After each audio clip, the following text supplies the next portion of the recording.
I mean, when I started Parklands, the job was advertised and they didn't want me. The local authority had just graded the school inadequate. So the company came, dug out everything, got it all set up. Someone came that night and they pinched all the wood.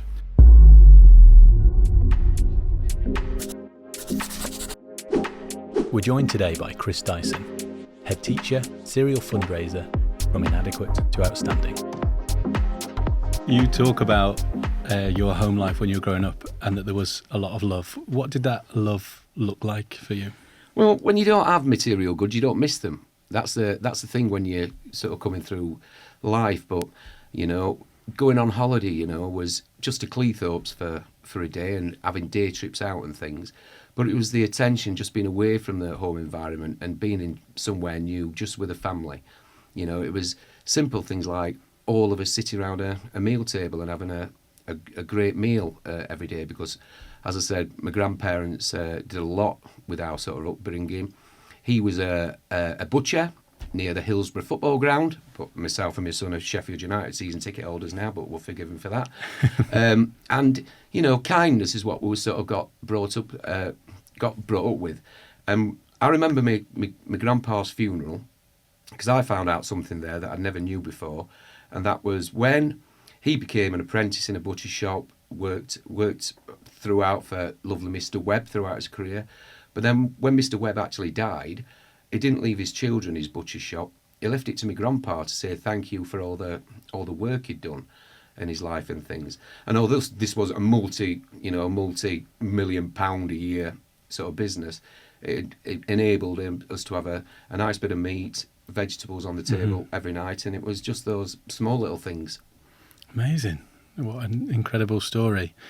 When you think back to your time at school, so you had love at home and you left that loving environment and then you came into the school environment, was that a loving environment? Is that what has inspired you to create what you have at Parklands and at future places? Or is it the opposite? Was school tough? A bit of a mixture of both. I know your listeners will find this a bit of a surprise, but I was the loud one in school. Not the fighter, you know, but I was always the one who wanted the last word. Some teachers absolutely adored it. Mrs. George, you know, she will forever be etched in my mind. But then I remember good old Mr. Bentley, the really hard deputy head, once giving me a right smack around my head because I dared to ask for my football that had gone over the fence and things. So, as in life, and as on Twitter and other things, some people adore the things I say, and some people say showing off, too loud, too all about me. But when I talk about all me, it's all to get it for the school children that I'm in, so not me sort of personally and things. So yeah, school was so brilliant that I never ever wanted to leave. And funny enough, I never did leave, because when I'd finished my A-levels, went to uni, did my PGCE, I was straight into the education setting because, as I said at the start, it's the greatest job in the world, and nobody ever comes into this job to become a multimillionaire. We come into this job to make children's lives better, you know, and since lockdown and COVID and things, we've now become the fifth sort of emergency service where we're dealing with mental health issues, getting food on the table and things that aren't normally associated with teachers, but the reward is still absolutely huge and immense. Fantastic. Just taking you back to your early school days for a moment, Mrs. George, did you mention? Oh, Mrs. George, I love that lady. What did you love about Mrs. George? What did she do for you? She was just so kind and compassionate, you know. She was one of the few teachers that when, as we're talking maths, we used to borrow one and then pay it back, and then sometimes it would be like borrow one off the milkman and pay it back and things, exchanging as we call it now. And I just couldn't get that sort of into my head, and I had teachers in the past that shriek at me and shout at me and, you know, slam the desk why I couldn't grasp it. But it just showed, and I really picked up on this life with kindness, actually sitting down with someone and explaining things properly. You could actually achieve things. You know, and it was during the time when, as I said, I would only been J3. I would have been J1 then, which is year sort of 3 now. So I was getting a bit older. It started to become aware that I was the only child in my class that didn't have a dad at home. Not like nowadays when you've got probably 50% of your class with parents that have sort of split up. And she had that compassion that when I had to stand up in the middle of a lesson and walk out to the front because I had to go to the warehouse to go and collect my free school clothes, and I got my very first pair of Levi's once from the warehouse, which was actually quite amazing. They did tell me I'd grow into them, and I think I probably did grow into them when I was about 23 years old, because they were quite rather large and things. But you sort of get that stigma where, well, how's you going to have clothes and things? But she helped explain to the class and sort of appeased me and things. And then when I was being loud, showy off, being attention-seeking, should we say, she didn't judge me on that and things. So she liked my little spark in the class.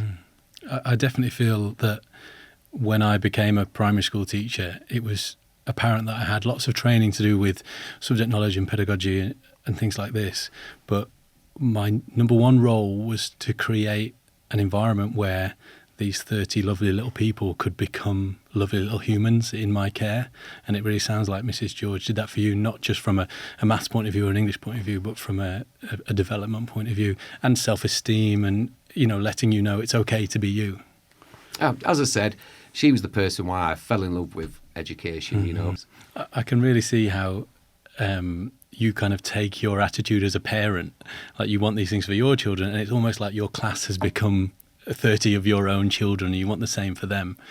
Is that why you became a teacher? What was because I doubt that many people go into teaching thinking, I'm going to become a deputy head, I'm going to become a head, I'm going to go to a multi-academy trust and have impact over all these people. What was your inspiration to become a teacher? Well, I was quite late when I went into being a head teacher because I wanted to be the best at everything that I'd done. So when I was a teacher, I wanted to be the best teacher. When I was the maths leader, I wanted to be the best maths leader. When I became Head of Key Stage 2 and then a deputy, I wanted to know every single thing about what made a brilliant sort of leader. So I was 43, 44 when I became a head. Now, I've got some great friends who were in their early 30s that are head teachers, and that's fair enough for those. It wasn't the avenue I wanted to go down because, as I said, I wanted to learn how to deal with parents. I wanted to learn about budgetary things. I wanted to learn about how to build teams and things. So I was, as I said, quite late going in there. But when I was a teacher, it was about getting the best out of these 30 children. When it was becoming a key stage leader, it was how to get the best out of these 200 children. Being a deputy and then consequently being a head teacher, how to get the best out of these 380 children. And that's why I'm sort of blessed now that I've joined the Create Partnership in Birmingham, which has got 3,800 children to influence and get them to be the very best that they can be and things. So your classroom was a fun place. I imagine it wasn't so serious, but there was a lot of love going on. Is that what we'd experienced being one of those children? Trying to get fun. So when it was the start of the maths lesson, and there's a guitar outside, but there you go. But instead of saying it's the maths lesson now, we can work it out. From the Beatles were played, and then in writing, paperback writer was played. And then for guided reading, the Charlatans telling stories were played. So again, bringing music into a classroom and things. And then having fun things like when the Britain's Got Talent started and X Factor, and Pop Idol and all those things. It was about incorporating those things that kids loved watching to bring them into a sort of classroom environment for them to love wearing. Whoever won our times tables championship that week got to wear an England shirt for the following week and things. So just little tiny things. What I'm really interested with you, it sounds like you were a fantastic teacher, awarded Teacher of the Year 2004. And then you go on to a leadership position, and lots of people might think, what Chris can do here is almost replicate what he was doing in the classroom and get all of these teachers to be like that, to create a fantastic teaching environment. Was that your aim? Were you trying to get everybody to bring music into their lessons and X Factor and Times Table Rock Stars? Was that what you tried to do, replicate your practice? Or what was your approach when you were leading teachers? Every single teacher and every single leader and every single school has a niche, okay?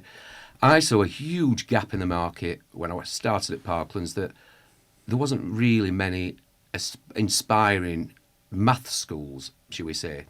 And I thought I could really go down an avenue there because maths has been the thing that I've driven since I was 23 years old in my first sort of teaching career. And I know that there's outstandingly brilliant schools such as Simon Smith's over in Whitby Academy, where reading picture books. It's absolutely inspiring to see the work that they're doing. And before he became my CEO, I always recommended everyone go and see Mark Unwin, Mr. Unwin, up in Cheshire, to see what he'd done with his curriculum and how he brought this broad and balanced curriculum into a successful school before broad and balanced was expected and things. So each school, there's a lovely school in Leeds, just up the road from where we are now, in Gomersall. What they can do in art just makes you go, wow. So that, I always wanted, as a leader now, I want schools, and the 4 schools that are sort of in my trust, to showcase their niche. Because one thing I said to all the 4 heads when I started was, listen, 2 weeks ago I was sat in your chair, so don't think I'm going to be coming in and trying to create 4 brand new Parklands, but I'm here to encourage what your niche is, what your community is all about. And I'm going to give you, and I pinched this off Mr. Unwin, okay, and I've got to give him credit for that, I'm going to give you lots of balloons, okay, and it's up to you whether you pop those balloons or you shape it and mould it and turn it into anything you like. But I'm going to give you lots of opportunities, but I won't be here dictating to you. You know, I won't be here shrieking at your results and things, because I know that you know your results could be better in some areas. But what I'm going to do is give you lots of ideas, lots of suggestions, using White Rose Maths for a start, and the great Tony Staniff himself down visiting last week, to link it up again with Bruno Reddy, hashtag Baz Winter from Times Table Rockstars, you know, linking it with things like Language Angels, you know, to get the modern foreign languages. And it's about giving them these opportunities. And that's what I've done for sort of leadership now. And as I said, in teaching-wise, you know, gone are the days when I started Parklands, I was given a list of these teachers are on your hit list, you've got to get rid of these. But I thought, we're all on this adventure together, you know, and it's very, very, very, very, very unusual in a school to have your best teacher being the best maths teacher, best writing teacher, best reading teacher, best art teacher. So each and every member of staff in your school has something that they excel in, whether that's ICT, PE, arts, dance, playing of musical instruments, things, as well as your traditional great maths lessons from teachers, great reading lessons from teachers, and great writing lessons. So it's about finding your niche and really selling it. Because just before we move on, because obviously talking is a bit of an issue for me, now I can't stop, and things, but when I started teaching, I had this times tables idea, and early bird maths, and I sort of ran with that in my class, got these year 3 children blitzing out the times tables, and then when I became maths leader, it was about rolling that out across everyone and things. So it was a natural progression when I started Parklands that maths times tables were going to be our sort of niche. And when you've got visitors coming into your school, and yourself, you've seen it, and you've got little 4 and 5-year-olds knocking out these 9 times table and 12 times table quicker than I'm clicking with my fingers now, you know, it brings awe and wonder not only to the children but to the visitors, seeing what they can achieve if you've got a bit of love and a bit of belief. What has challenged you in school? Is it parents again and not wanting to send their children here and there? Or I mean, when I started Parklands, the job was advertised and they didn't want me. And I say that in a nice way, in a sense that they offered a 25% salary enhancement to get an established head teacher because the local authority had just graded the school inadequate. Behaviour, you know, there were 150 exclusions that first year. They had a padded cell for the naughtiest kids, an exclusion room where everybody wants to be in this exclusion room. But the 17, 18 naughtiest kids in the school were one teaching assistant, you know, and like usual suspects, they were all putting this room together until 2 o'clock when one were carted out and things. There were kids up on the roof playing TIG. So they really wanted someone to come in who'd had experience of this. But fortunate enough for me, there was only 2 other people that applied. And it was a gamble by the school because I had very limited sort of early years experience, but then again I used that to my advantage by bringing in an outstanding early years assistant head teacher. But that was a challenge in the sense that people were saying you can't go for that as your first headship, you can't have that as your first headship, you need somewhere smaller so you get to know the routines. But I thought, I've set my challenges all my entire life, so I've got nothing to lose by going into here, because if it all goes pear-shaped, I'll just go back with the money in the bank I've got and just go back to being a deputy in a school who teaches year 6.5 of the time and things. So challenges are one thing that really drives me on and spurs me on and things. So in researching the podcast and the conversation with you, I came across a quote by Aristotle. Okay, Aristotle says, "We are what we do repeatedly. Excellence is not an act, it is habit."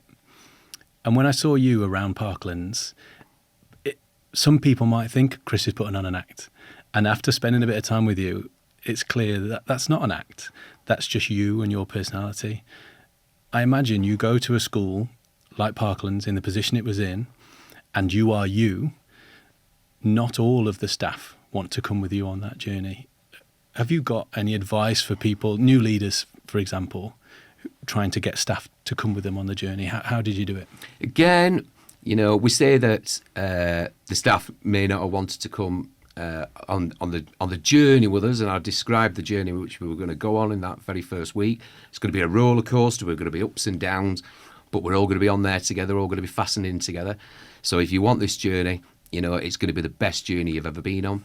And in 9 years, I only had 4 staff that left and moved on to pastures new. Out of that hit list of staff that I got, everyone stayed, because I was lucky enough. I'd come from being literally a classroom teacher, teaching year 6 for 0.5 at the time and being deputy for 0.5, which meant I could go into the rooms and actually work with staff on lesson plans, on delivery. I'd teach the first 10 minutes of the lesson, they'd take over for the next 15 minutes, then I'd come back to it, and then I built this coaching model, and everyone came on board with it.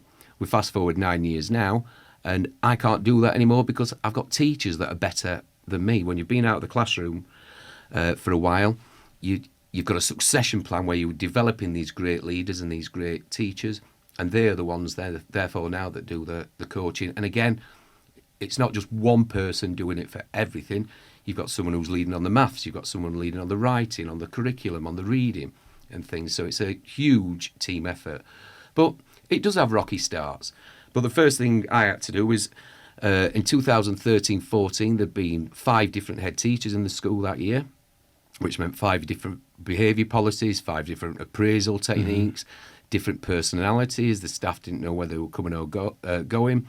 Behaviour was the most important thing, even though maths, reading, writing, the curriculum were all rock bottom, and on the old Raisin line, they were bluer than Bluey, my little 5-year-old daughter's favourite thing on the telly at the moment.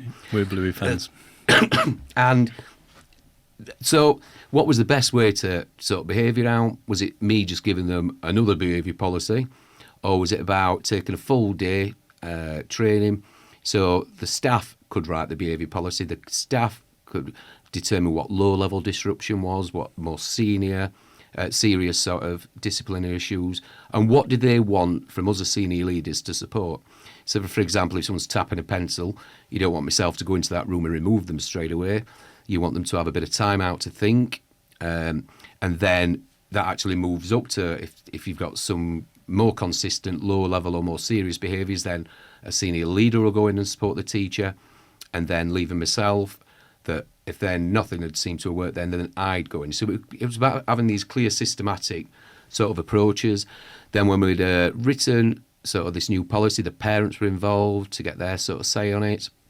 And most importantly, it was about having the children, adding their perspective, because how do we want to reward children if they've been good? Do they want, I think I was 44 when I was there. Do they want a 44-year-old man saying, this is what your reward's going to be? Or do we want children saying, these are what we think our reward should be? So again, it was listening to the children's voice from the very start and things, listening to your staff voice as opposed to just going and saying, right, there we go, that's what we're all doing, everyone crack on.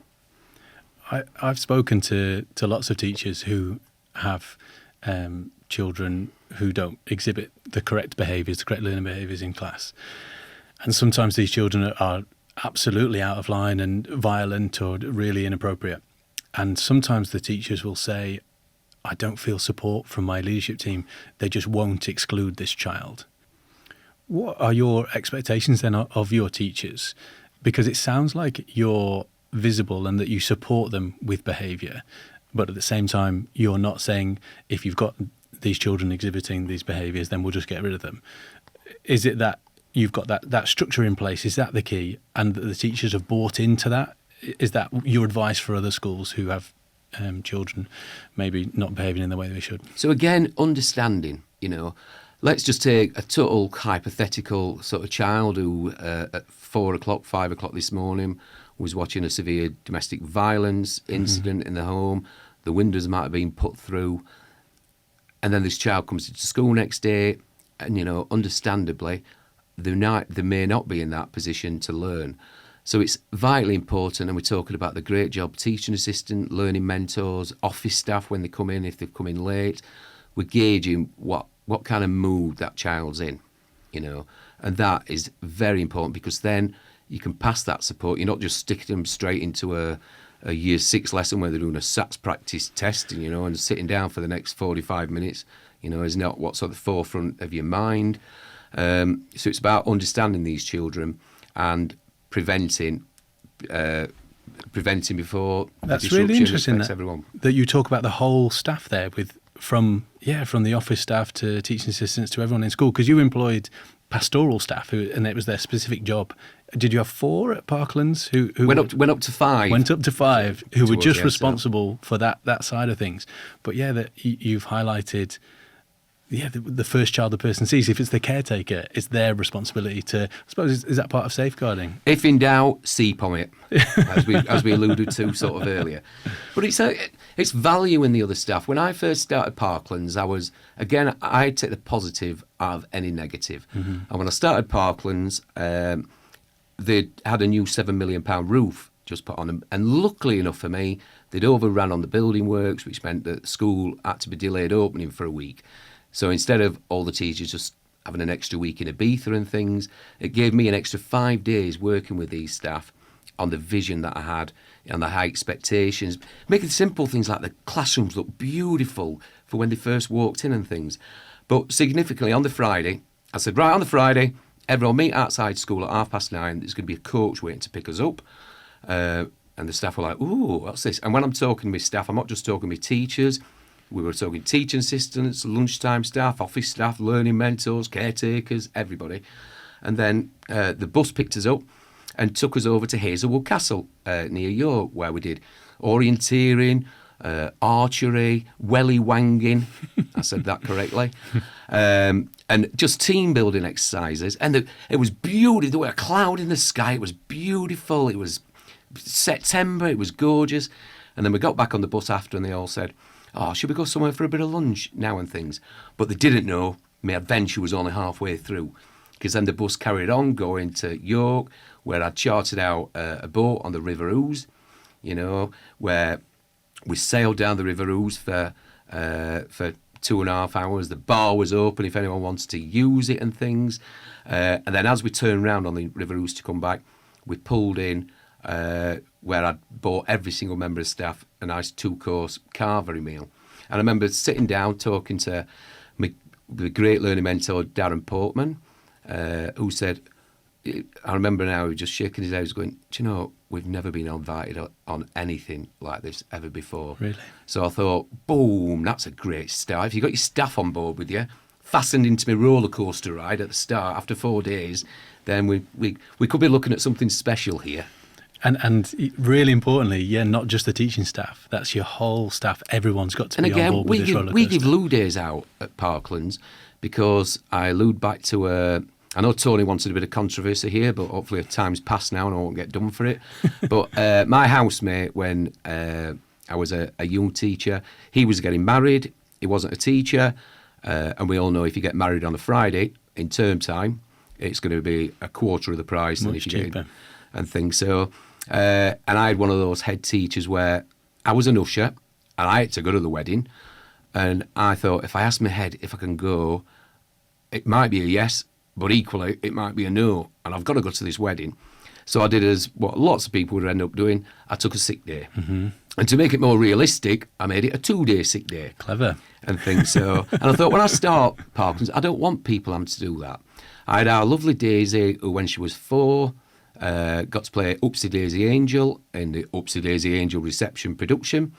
And I'd said to my head, oh, can I go and see her? Because obviously reception don't do 7 o'clock in the evening shows. It's either 9 o'clock or 1 o'clock. And she went, who's going to teach your class? So I had to miss her doing that beautiful production. But don't worry, you folks listen at home, because when I started Parklands, one of the first things I did was I brought her to Parklands, which again for the community was a huge thumbs up. You know, if he's bringing his own daughter to this school, he must be trying to do what he said. And she ended up playing Sharpay in the High School Musical when she was in year 6. And I choreographed 12 different dance routines there. Again, setting a challenge, coming out of my comfort blanket, spending hours and hours on YouTube watching other schools put these dance routines together. Boom, I got lovely Pauline Quirk to give me all the backdrops from Birds of a Feather for the younger viewers. But giving me all the backdrops and all the costumes and things. So these kids felt the most special children doing this production ever. And for Pauline Quirk, she runs the Pauline Quirk Academy and things. So Loo Days allowing your staff to feel supported because we've got good behaviour systems in place. They're on board with you, literally on the boat, on board with you. Yeah, and it means that when I've got my Canadian teachers whose parents are coming over, they don't have to, oh, I won't be in today, I've got a sore throat. You know, it's like, I'll use my Loo Days. It was quite a bit embarrassing at one point as I was doing an interview live on the ITV National News outside my Year 5's classroom door about school holiday fines for children, knowing that my Year 5 teacher at that very moment in time was away in Venice for her mum's 60th birthday and things. But the art of Loo Days slashes, and I can't emphasise that word enough, they slash the number of sick days that your staff have because they've built up time to be able to do things that you're limited as a teacher being able to do in term time and things. So here's the killer question then. Your Year 5 teacher's in Venice. Who's teaching her class? So again, because Parklands were in quite a lucky position with the money and the investment that we brought in, we were lucky to have 4 non-class based teachers, myself, my deputy, who were both obviously non-teaching, and 4 Hilters. So we had 11 members of staff that could cover. Not everyone can have the same days off, because obviously you've got covering logistics. And one thing about consistency of learning is that you have the same teachers every single sort of days. In the last 5 years at Parklands, we didn't spend 1 penny on supply costs, and that included during the COVID times and when we came back and staff were shielding or self-isolating for 2 weeks. We kept that consistency of having the same members of staff for the same children every single day.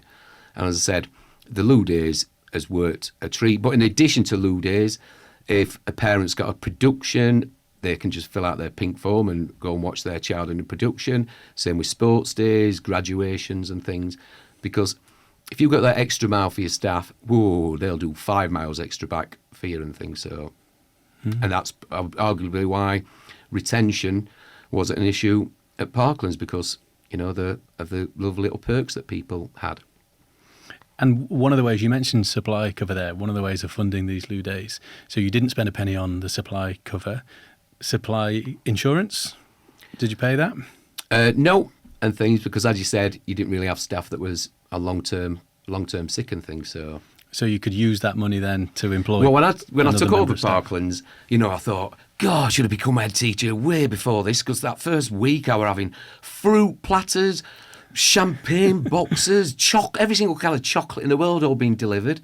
And I thought, and all these were being sent by supply companies, because one thing some of your viewers may not appreciate is that supply companies can look in your budget and see how much you're spending on supply a year. And the year before I started Parklands, we were spending 180 grand a year.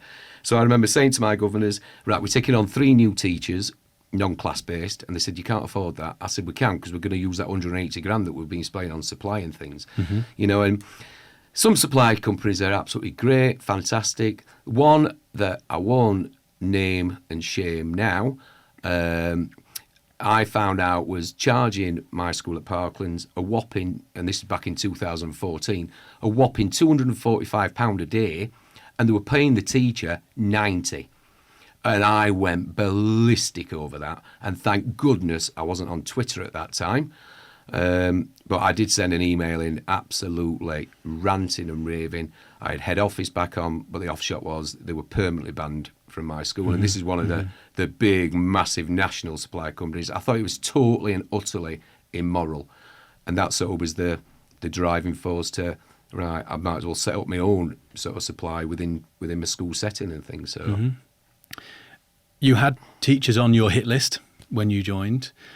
Did you have to have uncomfortable conversations with those members of staff?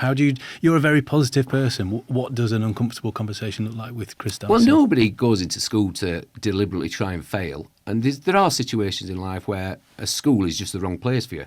I'll put my hands up, I won't name the school, but one of my schools that I worked at just wasn't a fit for me, and I struggled. But then when I moved to a new environment, that's when I excelled again. So I'd always say to the teachers listening, if you're not happy where you are, move on, because there is a home for you somewhere. As I said with the teachers, I'd seen too many schools trying to change too many things all in one go, and then getting frustrated at staff how they couldn't do these 3,482 new tasks that they've been set to do over the next 5 days and things. So I wanted things going really slowly at Parklands, using sort of a coaching model. So we did reading for the first full term, nothing else, just reading. Then the second term we moved on to writing, and then moved on to maths. And a lot of that was trial and error, coming back, what's working, what's not, let's change it. So we got it all right and things.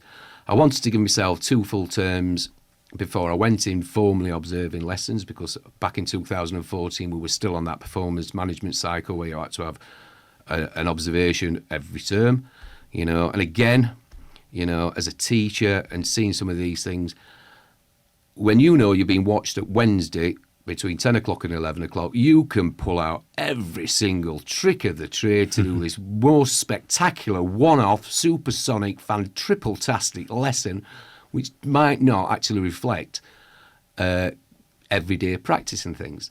So, and thank goodness we've sort of moved away from those into a more informal drop-in sessions where we're working alongside teachers.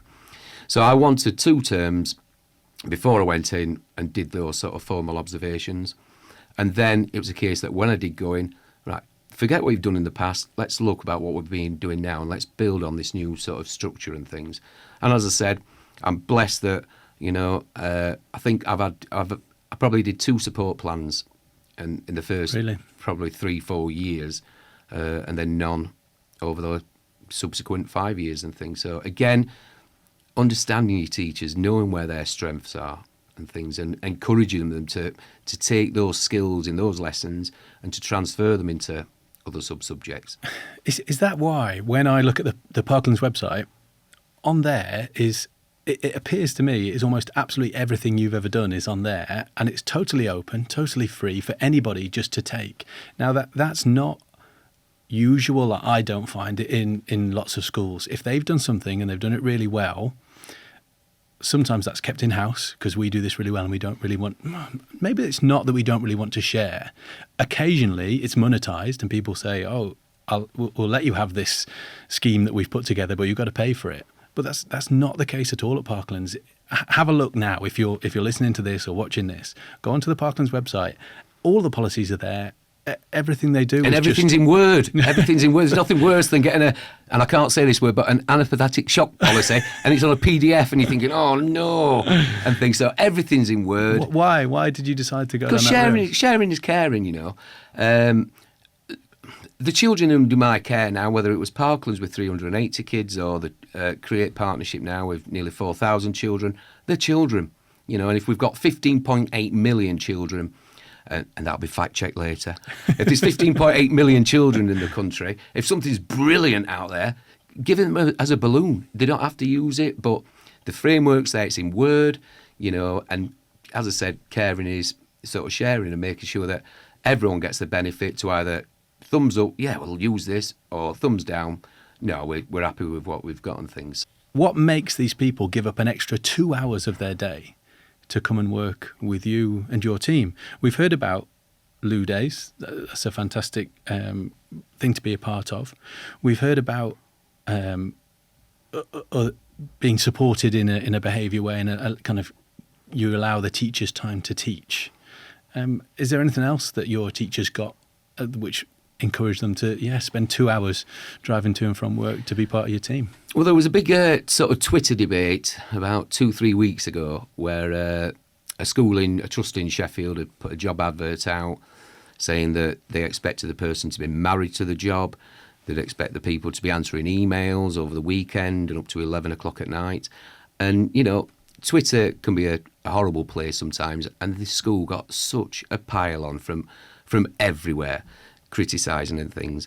And my simple sort of response to that was, I don't see it's my position to criticise another trust, another academy's job application, And I remember, and the Guardian quoted me on this, and ITN News quoted me on this, but I took no offence by that sort of advert, because I wouldn't have wanted to spend a weekend stressing, filling out application forms, filling out my application, doing the letter and other such thing, to then go and get an interview, get the job, and then find out those things later.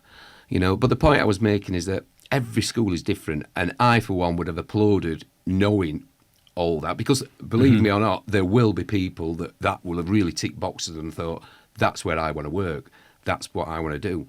Equally so, there's lots of people that wouldn't have touched it with a barge pole. And as I sort of said to the Guardian and things was, I'm sure some people can have a real go at my sort of job adverts that I've put out for Parklands in the past, where I've put, you've got to enjoy fun, you've got to enjoy smiling, really getting to not have a laugh with the children, but get to know the children. And it's literally all singing, all dancing and assembly. And I know that some people have thought, that's a school I want to work with. Yeah. But equally so, I know there would have been some more traditional schools who thought, well, that's just ridiculous job advert. Oh, you can't advertise that to apply for this job, you've got to enjoy fun. You've got to be able to love children and things. So, again, to that school sort of in Sheffield, caused me no offence. I thought honesty is the best policy. And because of the fact that some of my adverts will have been frowned upon and things, so... And sometimes schools, hearing about Parklands, and it has Lou Days and has these fantastic things, are they just trappings that people get caught up in? But it sounds like that's not the case. It sounds like it is a cultural thing. It's a happy place to work, a lovely environment for people to flourish and do their best. And again, walking around the school talking to the teachers, they felt supported, but they also didn't feel over-scrutinised. They knew they were doing a good job, and they appreciated that you left them to do a good job. Is that your way of managing people, that if they're doing a good job, then you leave them to get on with it? And if they're not doing a good job? Trust is everything. Again, when I started my teaching career, you had to hand your planning in on a Friday, and then you'd get that back on Sunday to make your changes. And again, when you look at some planning formats, you were only doing that planning format because SLT or leaders want to see it. Apart from filling it out, I never looked at it again once, because I put everything onto my smartboard when smartboards come out. So it'd say Monday and have all my lessons on, then Tuesday and things. And SLT probably didn't look at it either. No, and things. So, So trust is everything. When you're looking at how the children are progressing, and I spent a lot of time every day just walking round. And when you're walking a lesson if someone's winging it. You know when you're walking a lesson and all the children are engrossed. So again, it's that trusting, and speaking with children. When we're looking at this full and broad and balanced curriculum now, when we're looking at the work being done in history and geography, just having an informal chat with a child about what they've been doing in the Stonehenge in Year 3 and how it links with what book they're reading. Because as many people who have had Ofsted know, that children don't lie. When they're asked a question, they'll tell you warts and all and things. So, and as I said, the teachers appreciated that. But having a feeling of support meant that there were lots of members of staff that you could go and ask advice on for, crotchets in music in Year 6. Probably said that wrong. And going to ask people what to do and things. So, and then teachers who are underperforming for whatever reason. Are they?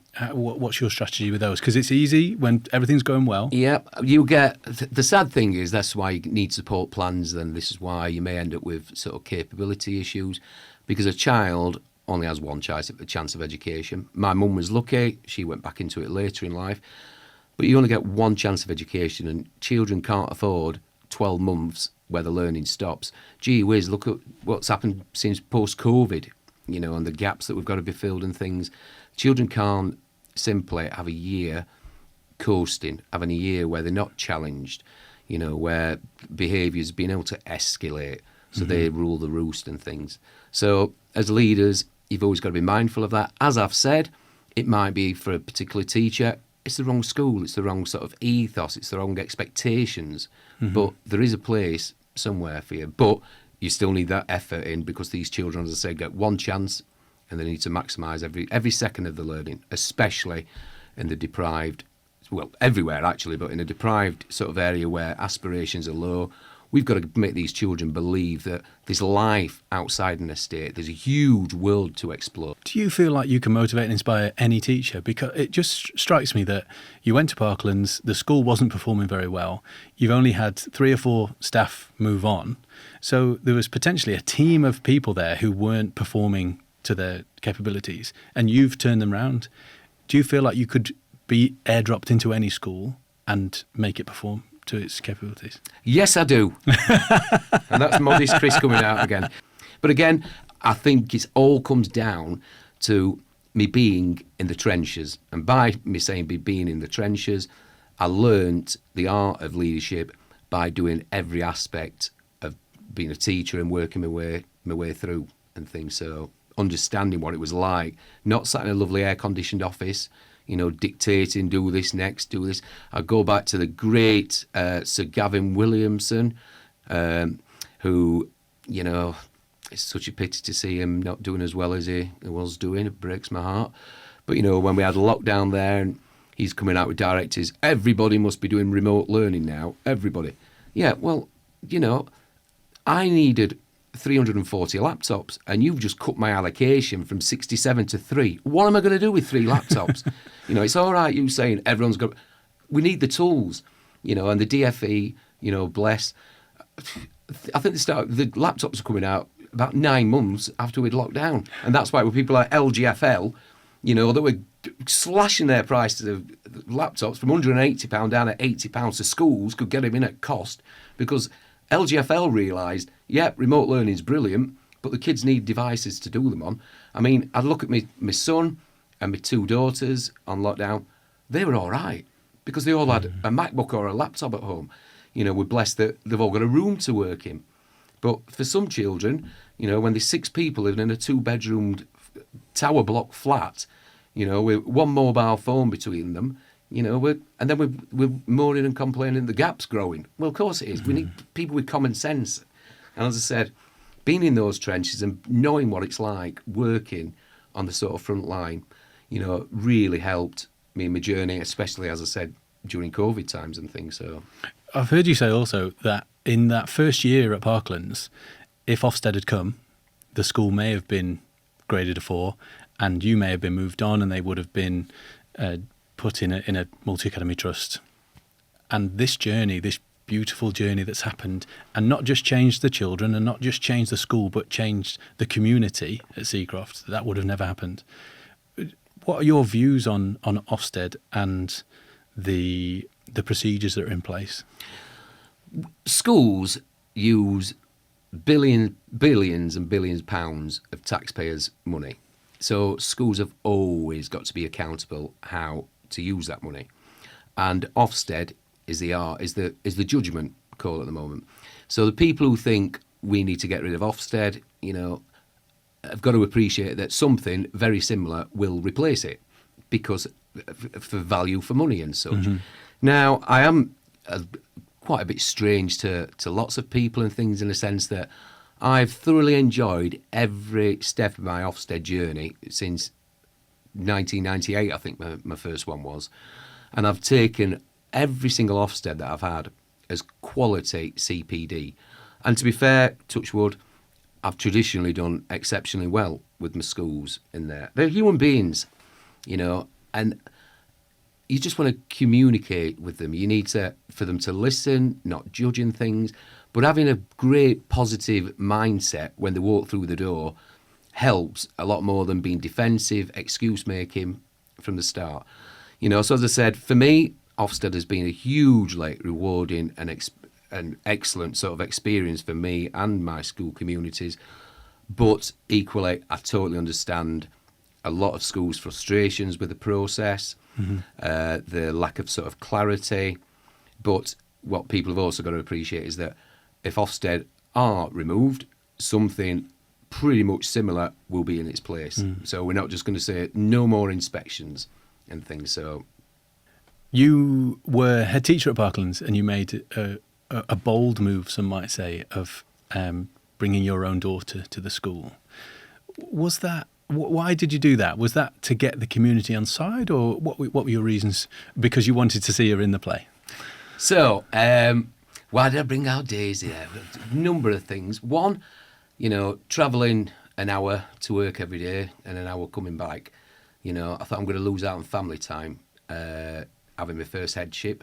I'd made the really difficult decision to stop running my son's football team at the end of the sort of previous year after doing 10 years.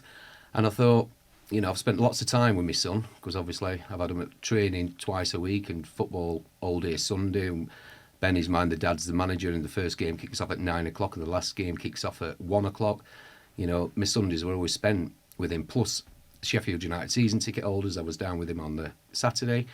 So I thought to spend more quality time with my daughter, and it was the best decision I ever made, was to bring her to Parklands, because I got to travel with her in the car for all year 3, all year 4, all year 5 and all year 6. So it was a connection that I'd urge anybody, if they get the chance to have the children in their own school, to go down that route. And it was the happiest time that I'd had. It was absolutely beautiful. The catalyst for me starting her there was she went into school, and this is no fault of her previous school whatsoever, but she went into school because whereas my son was all into football, golf, cricket, trying to get him to have a reading book was trying to get him having a bath and things, which was nigh on impossible. But she just loved learning, was always a school counsellor all the way through a previous school and then through Parklands. But she came home one day and said, I asked my teacher today see if I could tell her my 7 times table. I said, oh yeah, and what did she say? Was she impressed? She said she didn't want to hear it because it's in the curriculum for the following year. So I thought, when a child's done that extra mile and she just wants to show it. Imagine taking somebody to show and tell and I'm saying, no, you can't show that till next year and things. So the following day, I enrolled her straight in at Parklands. But I said for the community, that was like a wow factor. I knew I had to get the community on board when I first started Parklands. And after I'd spoke to all the staff, spoke to all the children, selling them the dream, I thought, next one now, as I've got to hit the parents, and this is all within the first 3 weeks. So I invited all the parents to come to listen to my, what became the Fun Day Friday, #Best Seats in the House Assembly, to listen to my vision and things. I went to Marks and Spencer's. I didn't even go to Sainsbury's, I went to Marks and Spencer's and I bought 50 donuts, some with jam in, some with custard, and I went all the way and I paid for all that myself. And only 3 parents came in. And I thought, So again, looking at the positives of what you can take from it, I took all the donuts out onto the playground at home time and said, look, I'm going to do this speech again next Friday, the Friday after, until I get 50 people to come in. And I'd sent a letter home on the newsletter saying, I felt like I was 5 years old and I'd invited you all to my birthday party and only a couple of you came. It broke my heart. And just having that honesty with the community really made a difference, because then the following week I had about 65 people coming in. Granted, I didn't get my donuts from Marks and Spencer's that week. I went to Asda actually. So you buy one, you get one free and things. So, but it had that impact that I had parents that wanted to come in and listen. But I still remember when I first spoke to my teachers saying, and the children in one of my first assemblies saying, I'm going to make you the best school in the country in 4 years. And I remember still seeing the teachers' eyes rolling. I could still picture it now, thinking, we've heard all this before and things. So it was that drive and that sort of commitment. And as I said, I'm so happy that my lovely Daisy Dyson got to share part of that adventure with me and things. So, was there anything you did make changes within the school to bring the community on side? My son's school has a boat logo on their jumper, and we've got a couple of boat logos and a couple where it's just plain blue, and he notices that. every day when it's not the boat. But I notice you don't have the logo on the jumpers at Parklands. So, well, one of the first things is if you remove your badge from your school uniform, then it means you can get totally kitted out at one of the supermarkets, whether it's an Asda, Tesco's, Morrison's, Sainsbury's, whichever one you got closest to you.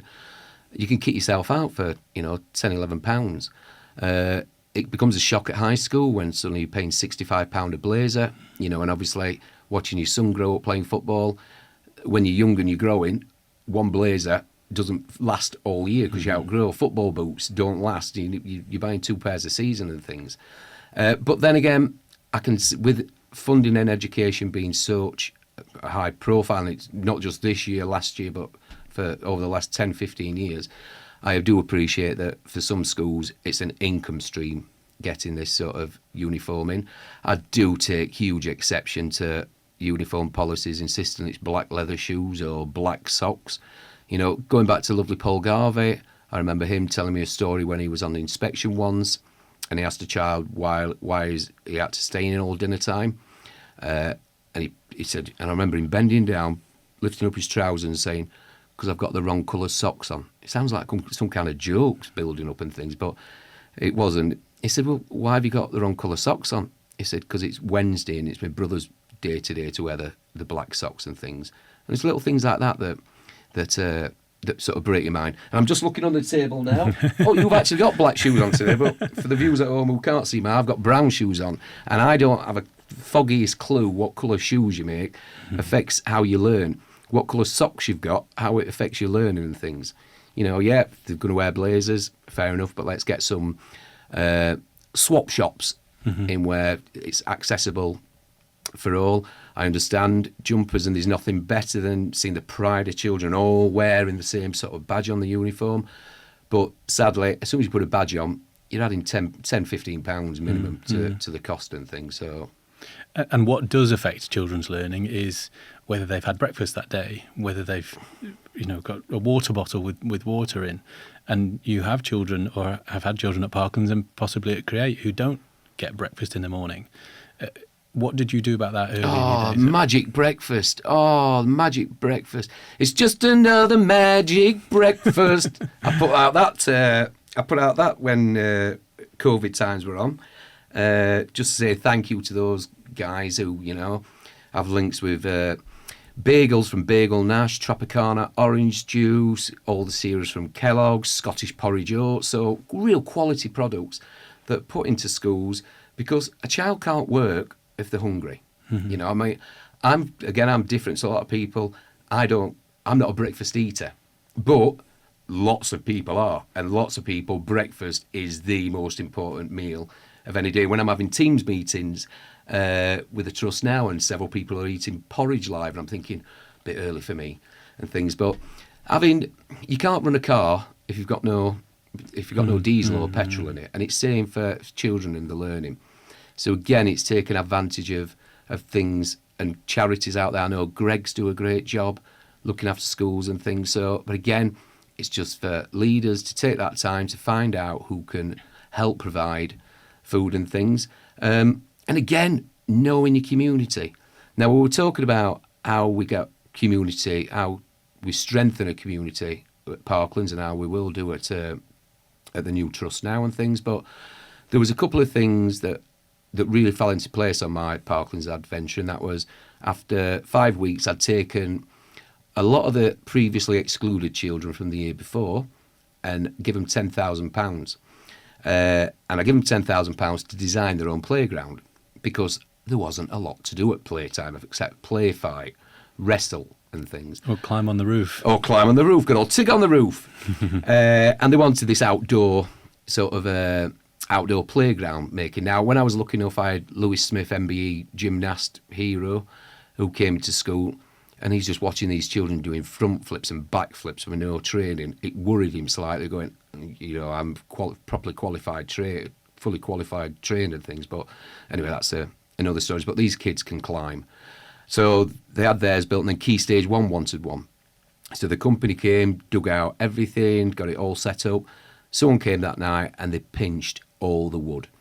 So me being me, I walked down to one of the parents' houses on the corner of the drive, knocked on his door. What do you want? I said, listen, someone's come and pinched all the wood last night. And I remember him looking, saying, well, it's nothing to do with me. I said, I know, but you've got a CCTV camera on the back of your house. I wondered if I could have a look at it and things. So he said, leave it with me. Anyway, my caretaker came in that next morning and said, you're not going to believe it. I said, what? She said, everything is back. Everything. I went, what? It's all been returned. She went, not only has it been returned, it's back exactly the same places where they all took it from. So again, getting a good community leader on board who puts the calls out, gets the word spread around the estate. Where's this wood gone? I don't want the head teachers knocking on my door, you know. And they found it and they sort of brought it back in things. So that had a real, I thought, oh, community's really on side sort of here now. And then opening my doors, you know, that if a parent had a problem, I wanted to hear about it face to face as opposed to giving them an appointment a week next Thursday by the time they've moved off on it. There was an incident where it was brought to my attention on Facebook. 2 parents were arranging a fight at 3:05 on my playground. So again, I didn't just ring the police. I didn't just pass it on to somebody else. I rang both the parents myself saying, why are you arranging a fight on my playground at 3:05? We're not arranging a fight. I said, I'm reading it on Facebook now. Oh, I don't know how else got there. And again, right, come in and see me and discuss it. So again, being there, because when parents, and we're parents ourselves, when something makes you aggrieved, something agitates you, you just want to get it off your chest, you know, and you don't want an appointment in 10 days' time when you've moved on or you've self-policed it yourself and things. So again, it was making sure that I was always there. My door was always open, and that was not only for parents but for staff and things, because I wanted to solve problems as opposed to leaving them stew and then getting over the gossiping going and things. So, do you speak to parents on the playground en masse, or would you always invite them in? What would your advice be? Oh, you don't ever want a mob culture. So, one of my most fulfilling stories at Parklands is I wanted these children to have everything. Free residentials, free trips to Bridlington, where 8 coaches took all the children, so they could have the simple things like eat an ice cream on a beach or splash in the water. But also I wanted to expand their capital culture, where when I first linked up with Northern Ballet, I had a lot of parents saying, my son's not doing ballet, you know, and I won't tell you the words that they used.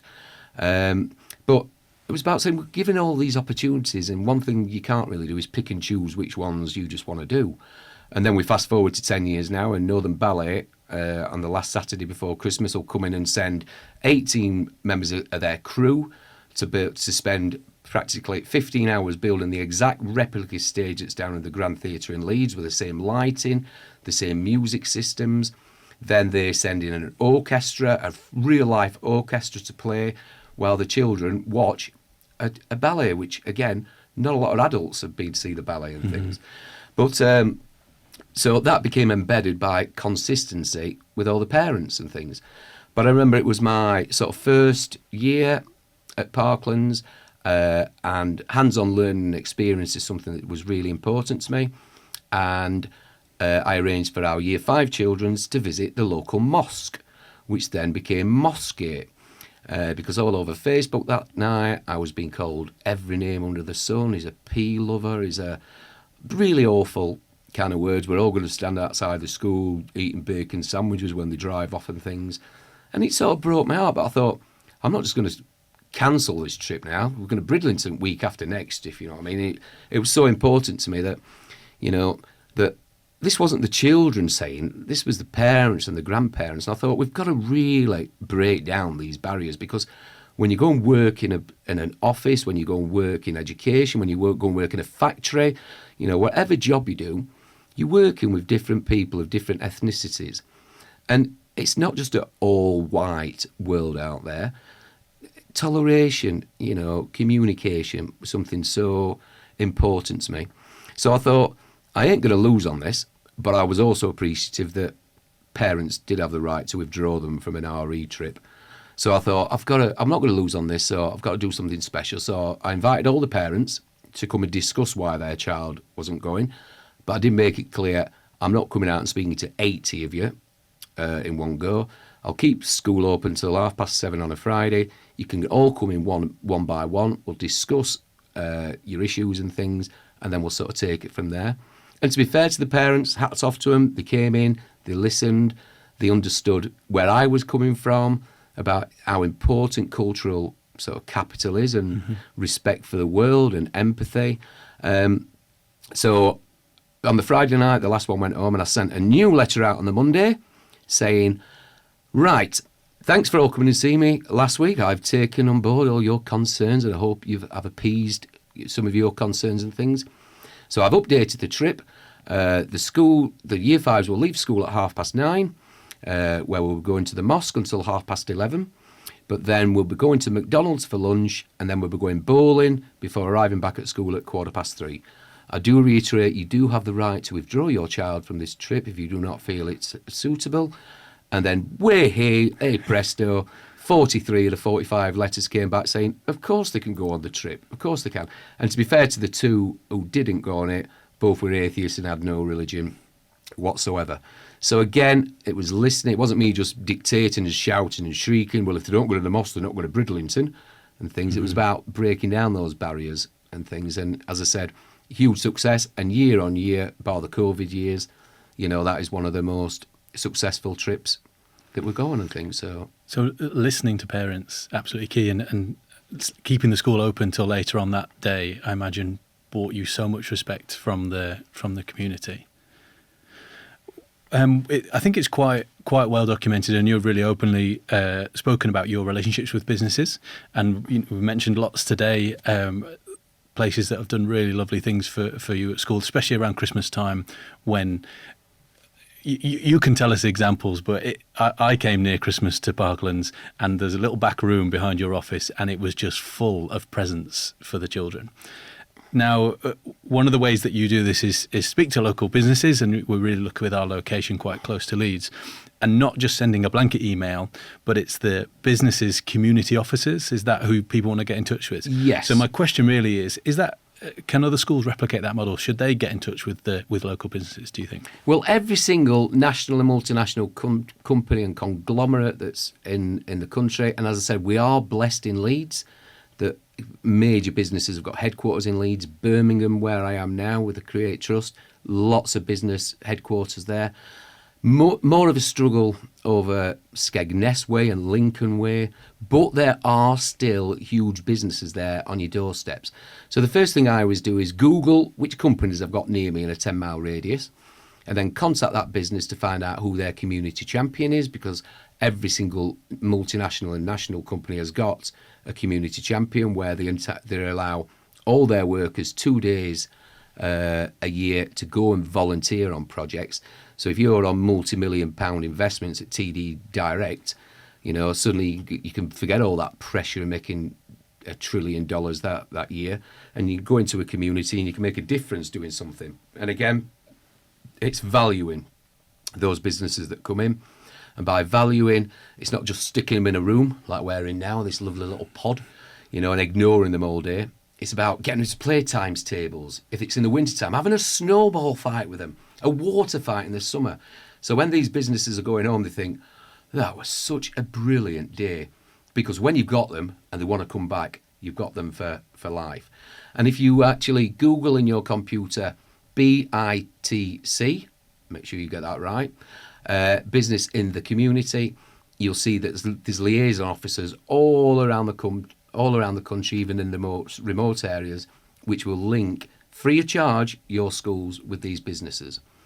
And as I said, Christmas time is a wonderful time to tap into these guys, especially when they see you going over and above what is expected. And again, for my community, it broke my heart that my very first Christmas at Parklands, when I would walk around the rooms, who's seen Santa today? Who's seen Santa this weekend? And I found about 5 families, and I thought, it's every child right to see Santa at Christmas time.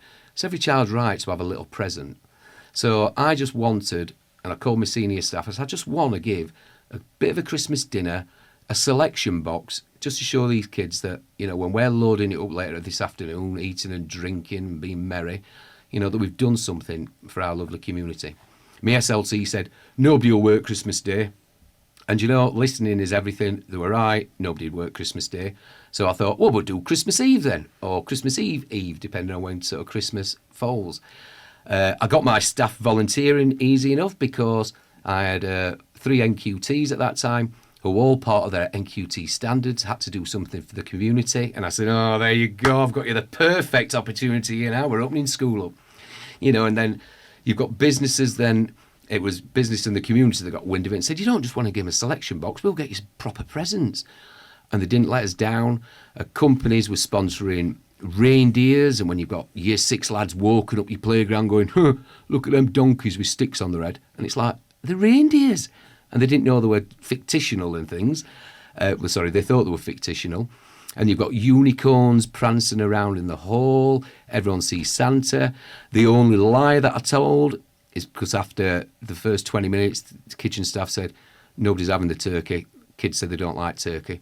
I said, tell them it's chicken. You know, and then suddenly that got wolfed down. You know, and we fast forward. I was fortunate enough that the Liz Lightfoot at The Guardian did a full feature on it.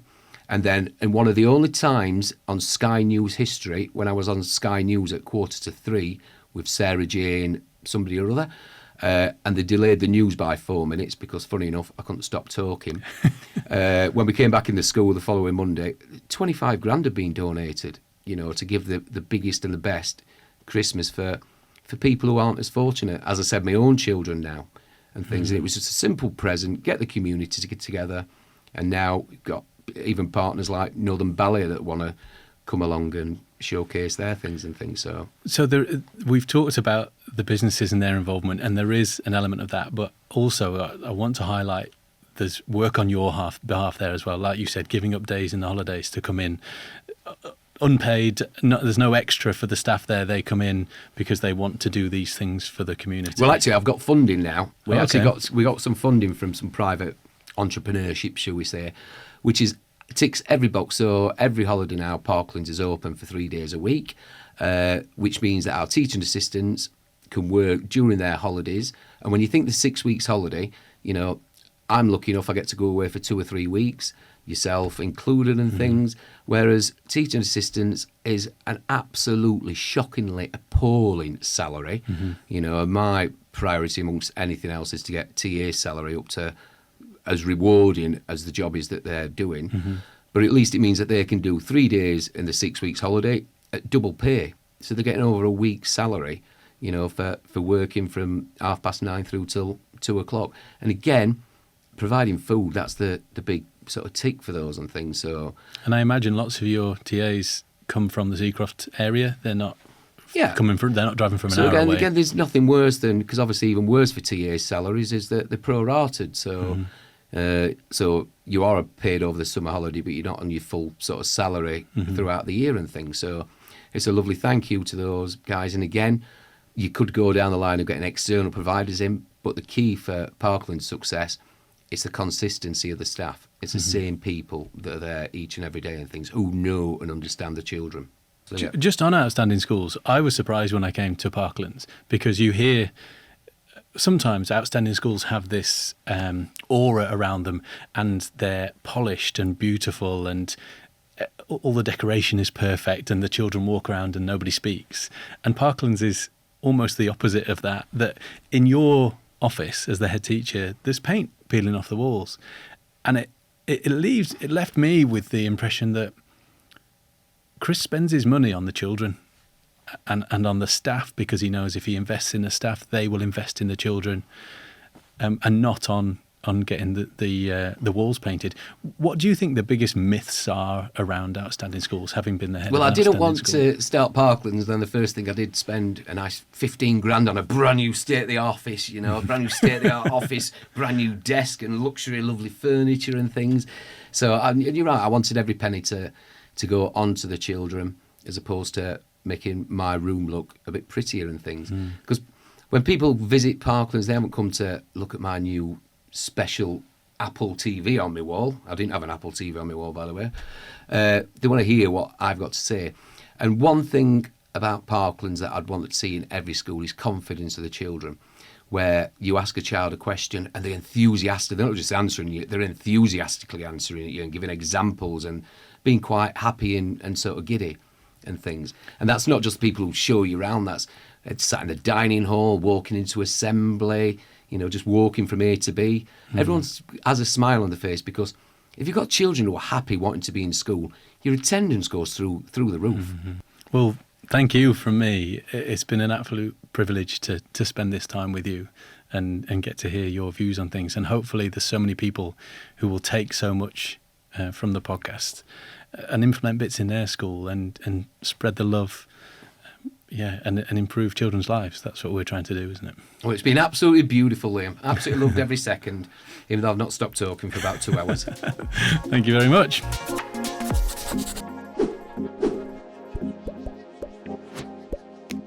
Do you have a school filled with love? What is your approach? Let us know by emailing podcast@whiterosemaths.com or on any of our social media channels.